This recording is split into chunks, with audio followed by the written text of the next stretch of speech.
अस्सलाम वालेकुम। आज की वीडियो में हम कंटिन्यू करेंगे क्लास 9th के मैथमेटिक्स को।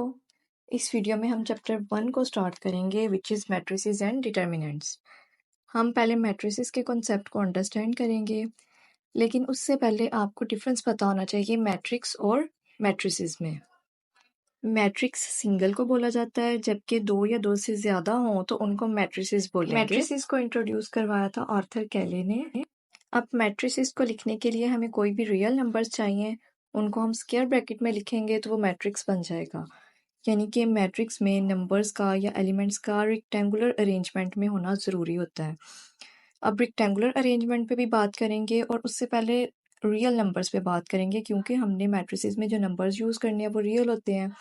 अब रियल नंबर का जो सेट है वो फ़िलहाल हमारे पास जो सबसे बड़ा सेट होता है, क्योंकि उसमें rational, irrational, integers, whole, natural numbers ये सारे के सारे आ जाते हैं।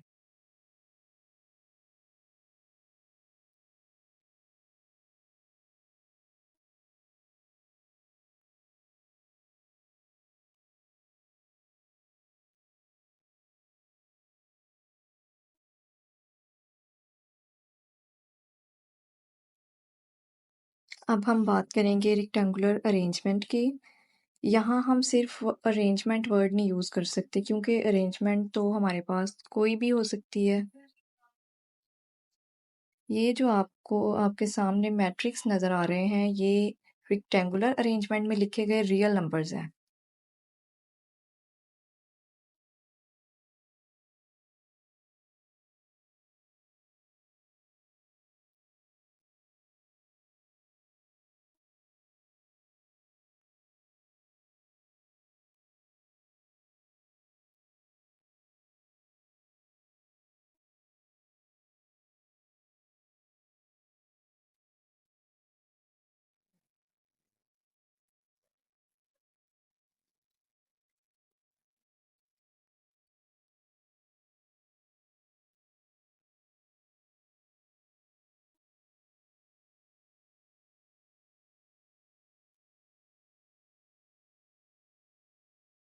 अगर सिर्फ अरेंजमेंट को ही देखा जाए तो नंबर्स की अरेंजमेंट तो कोई भी हो सकती है। जैसे हम 1 2 3 4 5 6 इन नंबर्स को अगर ट्री मेथड में लिखें, यानी कि ट्री अरेंजमेंट में लिखें, तो ये वाली अरेंजमेंट हमारी रेक्टेंगुलर अरेंजमेंट नहीं होगी।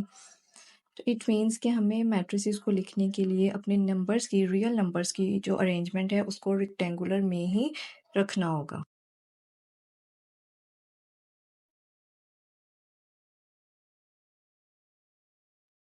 ज्योमेट्रिकली अगर देखा जाए तो हमारा जो मैट्रिक्स है ये रेक्टेंगुलर शेप को फॉलो करता है, लेकिन हमारे सामने जो दो एग्जांपल्स हैं मैट्रिक्स की, इसमें जो पहला मैट्रिक्स है ये तो स्क्वायर शेप में नज़र आ रहा है, जबकि जो दूसरा है वो रेक्टेंगुलर में। तो ज्योमेट्री में रेक्टेंगल की जो डेफिनेशन है वो ये होती है कि इसमें ऑपोजिट साइड्स इक्वल होती हैं। लेकिन अगर हम स्क्वायर में देखें तो क्या स्क्वायर में ऑपोजिट साइड्स इक्वल नहीं है? स्क्वायर में भी ऑपोजिट साइड्स इक्वल हैं। तो इट मीन्स कि जो मैट्रिक्स है वो हमें स्क्वायर और रेक्टेंगल दोनों फॉर्म्स में नज़र आता है।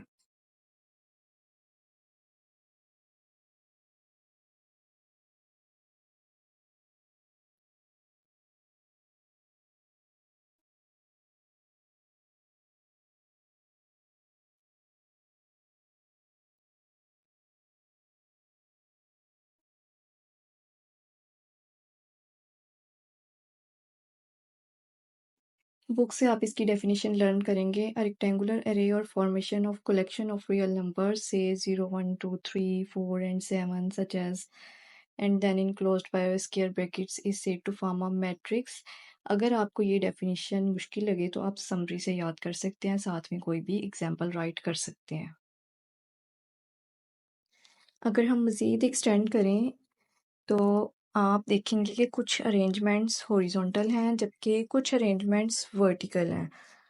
अब ये जो हॉरिजॉन्टल अरेंजमेंट्स हैं इनको हम रोज बोलते हैं, जबकि जो वर्टिकल यानी कि उस तरह की लाइंस जिस तरह हम आप लोग अपनी नोटबुक पे मार्जिन लाइंस ड्रा करते हैं, या जिस तरह दरख्त होते हैं ज़मीन पे, तो इस तरह जो लंबाई के रुख में लाइंस होती हैं ये वर्टिकल लाइंस होती हैं और जो अरेंजमेंट्स वर्टिकल वे में हमें दिखाई गई हैं उनको हम कॉलम बोलेंगे।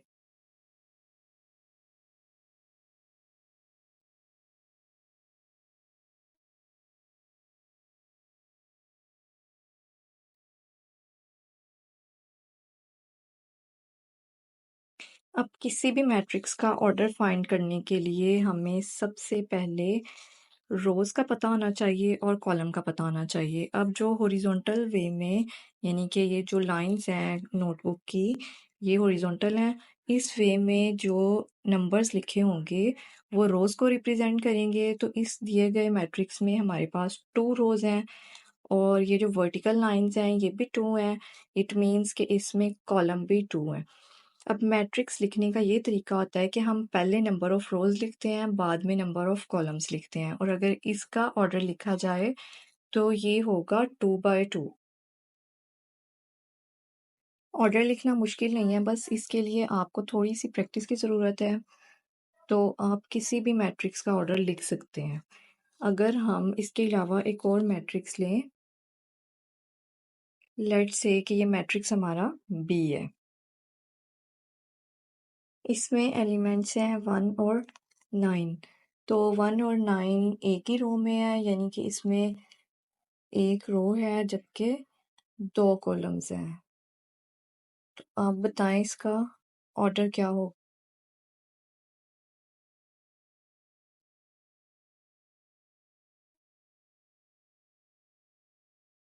इसका ऑर्डर होगा 1 बाय 2 क्योंकि नंबर ऑफ रोज को पहले लिखेंगे, नंबर ऑफ कॉलम को बाद में लिखेंगे।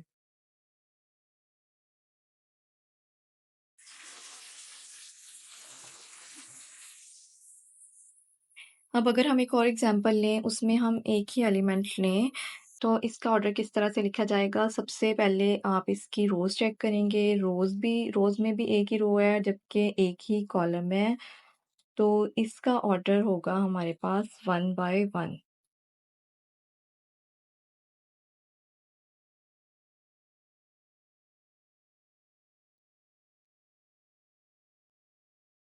अब अगर हम एक और मैट्रिक्स लें डी, तो इसका ऑर्डर चेक करेंगे। अब इसमें देखें कि हमारे पास पहली रो में 1 2 3 है, सेकंड रो में 4 5 6 है। टोटल हमारे पास 2 रोज हैं जबकि 3 कॉलम है। इसका ऑर्डर फिर क्या होगा। इसका ऑर्डर होगा हमारे पास 2 बाय 3।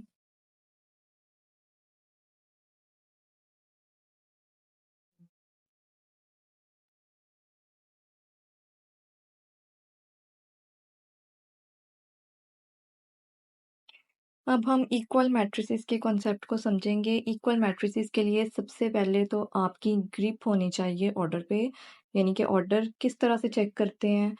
अब ऑर्डर चेक करना हमारे लिए मुश्किल नहीं है। जब हमें ऑर्डर चेक करना आ जाएगा तो हम इजीली इक्वल किसी भी 2 मैट्रिसेस को इक्वल दिखा सकते हैं। अब कोई भी 2 मैट्रिसेस अगर आपको दिए गए हैं इक्वल चेक करने के लिए, तो सबसे पहले आपने उसका ऑर्डर चेक करना है। अब अगर हम देखें तो ए का ऑर्डर 2 बाय 2 है और बी का भी देखते हैं क्या होगा। अब बी का भी ऑर्डर हमारे पास 2 बाय 2 है। चले, ऑर्डर तो हमारा सेम आ गया, लेकिन कोरेस्पॉन्डिंग एंट्री से क्या मुराद है। कोरेस्पॉन्डिंग एंट्री से मुराद है कि ए के फर्स्ट एलिमेंट का की जो कोरेस्पॉन्डेंस है वो बी के फर्स्ट एलिमेंट के साथ होती है। ए के सेकंड एलिमेंट की कोरेस्पॉन्डेंस बी के सेकंड एलिमेंट के साथ होती है। इसी तरह बाकी जो एलिमेंट्स हैं उनकी कोरेस्पॉन्डेंस उधर वालों के साथ होती है। तो अब सेकंड एग्जांपल है हमारी कि -8 और 3 एक तरफ है और दूसरा हमारे पास मैट्रिक्स है -5 -3 जो कि -8 होता है और 2 + 1 3 होता है। तो यही 2 कंडीशंस है कि सबसे पहले हमने ऑर्डर चेक करना होता है और बाद में कोरेस्पॉन्डिंग एंट्रीज को इक्वल दिखाना होता है। बुक से आप ऑर्डर ऑफ अ मैट्रिक्स की इधर से डेफिनेशन करेंगे और साथ में एक एग्जांपल कर लें। और बेहतर है अगर आपको ज़्यादा लंबी याद नहीं होती तो पी वाली कर लें। अब इक्वल मैट्रिसेस की आप डेफिनेशन इधर से करेंगे और साथ में पहले एग्जांपल करेंगे जिसमें ए और बी दोनों इक्वल होंगे। आई होप कि आपने आज के कॉन्सेप्ट्स को अच्छे से समझा होगा। नेक्स्ट वीडियो में हम एक्सरसाइज 1.1 को सॉल्व करेंगे। अपना बहुत ज़्यादा ख्याल रखिए। अल्लाह हाफिज़।